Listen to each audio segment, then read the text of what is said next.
How's everyone doing today? I'm just going to do a quick video.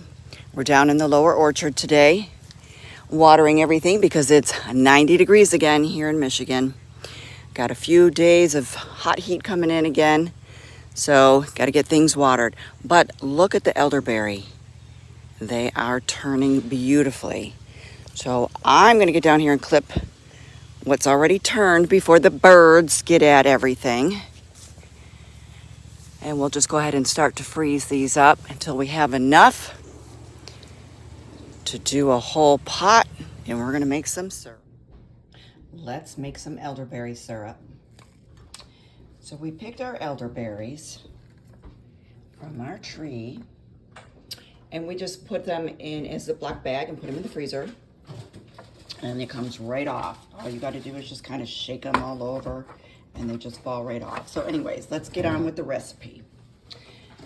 I've got 2 cups of semi-frozen elderberries. I've got 4 cups of water. We're gonna go down in our pot, 4 cups of water, 2 cups of elderberry. We're gonna let that simmer for 10 minutes. After 10 minutes, we're gonna go ahead and strain it, put it back in the pot, and then we're gonna go ahead and add our other ingredients.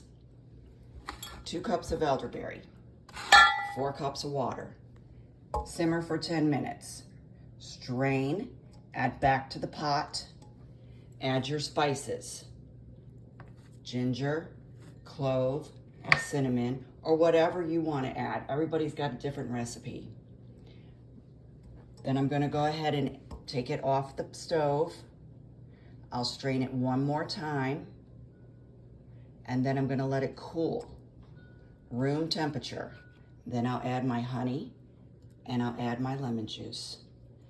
If you need more honey, add it at that time, and then you're just gonna go ahead and bottle everything up. All right, try it out, guys. It's a very simple recipe. Well, the elderberry syrup is finished. I ended up going with 2 cups of honey.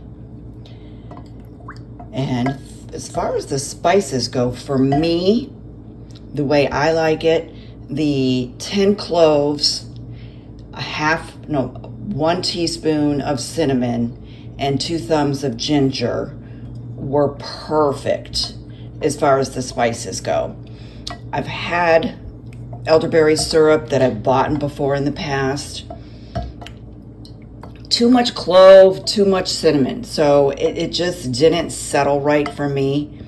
So, but when you make your own products, your own natural medicines, and this is something that I'm gonna start taking on a daily basis.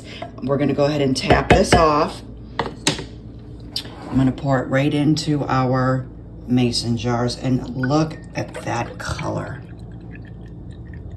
Beautiful. And I'm gonna go ahead and order me up some 4 ml bottles to go ahead and pour these into. And then I will take 2 dropperfuls every day during the fall and winter months. Not a bad little harvest. I'll be making a second batch of this because some friends and family want some, and we do share a lot around here. But give it a try, guys. Try to make your own medicines. All right, if you have any questions, leave me a comment below.